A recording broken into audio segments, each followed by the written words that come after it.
Listen, আপনাদের যদি মনে হয় আপনাদের মেয়ে রেশমি এখানে সেফ নয়, তাহলে আপনারা কিন্তু ওকে এক্ষুনি নিয়ে যেতে পারেন, আমাদের কোনো প্রবলেম নেই। দেখুন মাসিমা, আমি শুনেছিলাম যে রণজয়ের বিয়েতে কিছু একটা সমস্যা হয়েছে। রণজয় আমায় ডিটেলে কিচ্ছু বলেনি, আর আমিও সে কারণে পুরোটা জানিও না।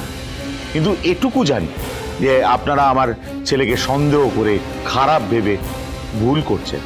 আমি আপনার কাছে হাত জোর করে অনুরোধ করছি, প্লিজ প্লিজ আমার পরিবারকে, আমার ছেলেকে এভাবে মিথ্যে অপবাদ দিয়ে বদনাম করবেন না। মিথ্যে তো আপনারাও বলেছেন মিস্টার ঘোষাল।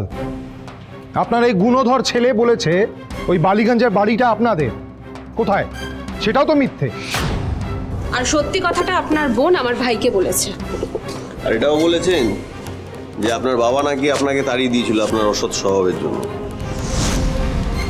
তাছাড়া রণজয়কে নিয়ে কিন্তু আমাদের মনেও অনেকগুলো প্রশ্ন আছে। কি প্রশ্ন? প্রশ্নগুলো কেন উঠছে আর আপনার ছেলে কি করেছে সেটা না হয় আপনি আপনার ছেলের কাছ থেকে জেনে নেবেন, আর তারপর নিজে ভেবে দেখবেন ওরকম একটা ঘটনার পর নিজের বোনকে আপনার ছেলের হাতে তুলে দিয়ে আমরা কি করে নিশ্চিন্ত হব। চুপ কর দাদা ভাই, অনেক করেছিস তোরা, হ্যাঁ অনেক আজে বাজে কথা বলে নিয়েছিস। আর এই যে আমায় কেয়ার করিস এটা বলে বলে না বারবার তুই আমার স্বামীকে, আমার শ্বশুর বাড়ির লোকেদের প্রচুর অপমান করছিস। আমি হাত জোর করছি, এবার চুপ কর। রেশমি, রেশমি তুমি আমার কথাটা কেন বুঝতে চাইছো না বলো তো? বৌদি আমি ফেড আপ হয়ে গেছি, বুঝতে পারছো? আমার ধৈর্যের বাঁধ ভেঙে গেছে। আমি তো বারবার করে বলছি আমি ঠিক আছি এখানে, আমি ভালো আছি, আমার কথা না তোমাদের আর ভাবতে হবে না। তোরা প্লিজ এখান থেকে চলে যা তো, আমি সেফ আছি এখানে। সো প্লিজ আমাকে শান্তি থাকতে দে দাদা ভাই, প্লিজ আমার লাইফে নাক গলাস না, আর দরকার হলে এই জীবনে আমার সাথে যোগাযোগ রাখিস না, বুঝতে পেরেছিস?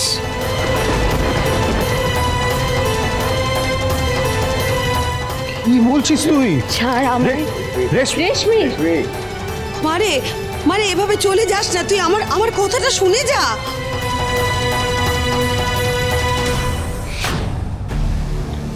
আমি কথা দিচ্ছি আমাদের মধ্যে বা আপনাদের মধ্যে যে ভুল বোঝাবুঝিটা আছে সেটা যতটা তাড়াতাড়ি হয় আমি কাটিয়ে দেব। আর আজ থেকে রেশমির দায়িত্ব আমারও।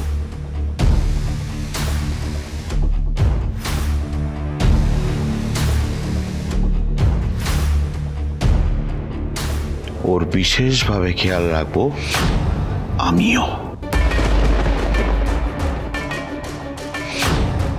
শুনুন মিস্টার ঘোষাল, আজকের পর যদি রেশমির চোখ থেকে এক ফোঁটাও জল পড়েছে তাহলে আমি... জল তো পড়বেই সুধা, ঝড়ও উঠবে, তবে শুধু রেশমির জীবনে নয়, তোমার জীবনেও।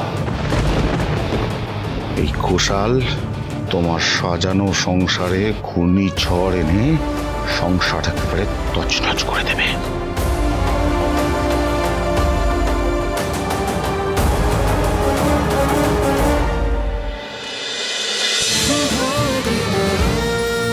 শুভ বিবাহ সোম থেকে রবি প্রতিদিন রাত 10:30টায় স্টার জলসায় ও জিও হটস্টারে।